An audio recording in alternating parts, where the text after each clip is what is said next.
খবৰৰ সৈতে ষ্টুডিঅ'ত মই সুস্মিতা দিবলৈ ওলাইছো এই মুহূৰ্তৰ এক ডাঙৰ খবৰ এক চাঞ্চল্যকৰ ঘটনা সংঘটিত হৈছে এক শোকাবহ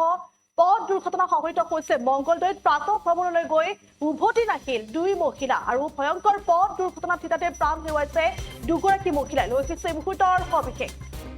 আৰু ভয়ংকৰ পথ দুৰ্ঘটনা সংঘটিত হৈছে মংগলদৈত সংঘটিত হৈছে এক শোকাবহ ঘটনা আৰু প্ৰাতঃ ভ্ৰমণলৈ গৈ উভতি নাহিল দুই মহিলা প্ৰাতঃ ভ্ৰমণলৈ গৈ উভতি নাহিল দুই মহিলা ভয়ংকৰ পথ দুৰ্ঘটনাত থিতাতে নিহত হয় মহিলা দুগৰাকী আৰু মংগলদৈত এই শোকাবহ ঘটনা সংঘটিত হৈছে বুলি জানিব পৰা গৈছে প্ৰাতঃ ভ্ৰমণলৈ অহা দুগৰাকী মহিলা থিতাতে নিহত হৈছে ভয়ংকৰ পথ দুৰ্ঘটনাত পতিত হৈছে মহিলা দুগৰাকী আৰু থিতাতে প্ৰাণ হেৰুৱাইছে মহিলা দুগৰাকী আৰু চিপাজাৰ দিশলৈ যোৱা গাড়ীয়ে পথ এই ভয়ংকৰ পথ দুৰ্ঘটনা সংঘটিত কৰিছে বুলি ইতিমধ্যে জানিব পৰা গৈছে আৰু এগৰাকী মহিলা থিতাতে নিহত হৈছে আৰু আনগৰাকী মহিলা মংগলদৈ হাস্পতালত প্ৰেৰণ কৰাৰ পথতে নিহত হৈছে বুলি ইতিমধ্যে জানিব পৰা গৈছে নিহত মহিলা দুগৰাকীৰ নাম ক্ৰমে ৰীনা বৰুৱা আৰু জাহ্নু বৰুৱা বুলি চিনাক্ত কৰা হৈছে আৰু এই ভয়ংকৰ পথ দুৰ্ঘটনা সংঘটিত হৈছে প্ৰাতঃ ভ্ৰমণলৈ গৈ এইবাৰ উভতি নাহিল দুগৰাকীকৈ মহিলা আৰু ভয়ংকৰ পথ দুৰ্ঘটনাত পতিত হৈছে মহিলা দুগৰাকী আৰু প্ৰাণ হেৰুৱাইছে এগৰাকী থিতাতে প্ৰাণ হেৰুৱাইছে আৰু আন এগৰাকী মহিলা মংগলদৈ চিকিৎসালয়লৈ প্ৰেৰণৰ পথতে মৃত্যুক আঁকোৱালি লৈছে বুলি ইতিমধ্যে জানিব পৰা গৈছে আৰু ইতিমধ্যে ঘটনাস্থলীত উপস্থিত হৈছে আৰক্ষী উপস্থিত হৈ চিনাক্ত কৰিছে মহিলা দুগৰাকী চিনাক্ত কৰিছে মহিলা দুগৰাকী পাতল সিং উপাৰাৰ ৰীনা বৰুৱা আৰু জাহ্নু বৰুৱা বুলি ইতিমধ্যে চিনাক্ত কৰা হৈছে আৰু মংগলদৈৰ পাতটোলাত এই শোকাবহ ঘটনা সংঘটিত হৈছে মুহূৰ্তলৈ কৈছে এই মুহূৰ্তৰ এক ডাঙৰ খবৰ জনোৱাৰ চেষ্টা কৰিছে এক শোকাবহ ঘটনা সংঘটিত হৈছে মংগলদৈৰ হাতটোলাত এক শোকাবহ ঘটনা সংঘটিত হৈছে আৰু প্ৰাতঃ ভ্ৰমণলৈ অহা দুগৰাকী মহিলাই এবাৰ থিতাতে মৃত্যুক আঁকোৱালি লৈছে ভয়ংকৰ পথ দুৰ্ঘটনাত পতিত হৈ থিতাতে মৃত্যুক আঁকোৱালি লৈছে ৰীনা বৰুৱা আৰু জাহ্নু বৰুৱা নামৰ দুগৰাকীকৈ মহিলাই আৰু ঘটনা সন্দৰ্ভত ইতিমধ্যে আৰক্ষী উপস্থিত হৈছে আৰু আৰম্ভ কৰিছে তদন্ত আৰু ইতিমধ্যে ঘটনাস্থলীত এক চাঞ্চল্যকৰ পৰিৱেশে বিৰাজ কৰা পৰিলক্ষিত হৈছে এই মুহূৰ্তত কিছু ভাষ্য আমাৰ সৈতে আছে দৰ্শক ওলাই পৰাইছো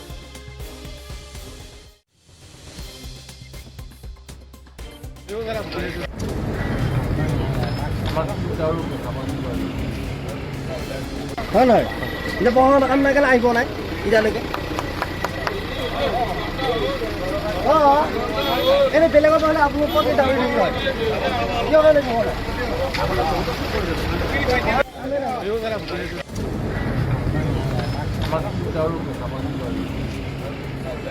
হয় নহয় এতিয়া পঢ়া কাম নাই কাৰণে আহিব নাই এতিয়ালৈকে অঁ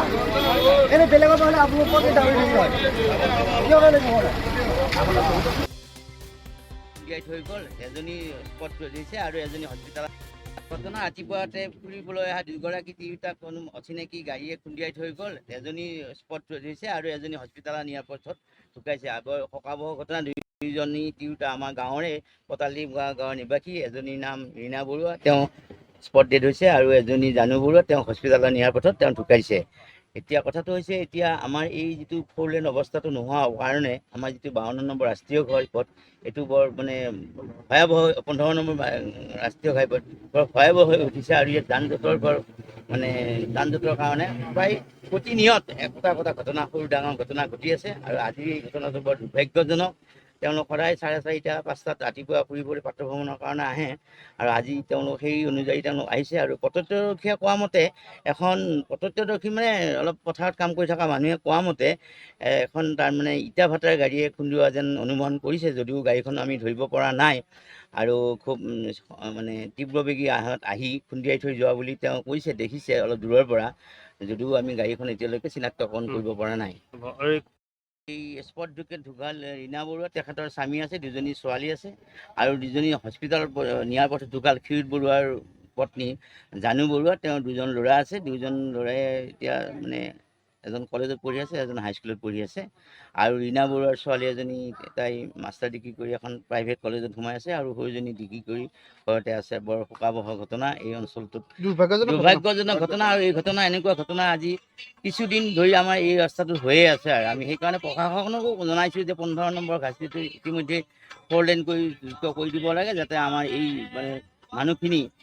সদায় অহা যোৱা কৰা মানুহখিনি নিৰাপদ থাকিব পাৰে যিকোনো খবৰৰ বাবে যোগাযোগ কৰক 7099017330 অথবা 709901 1700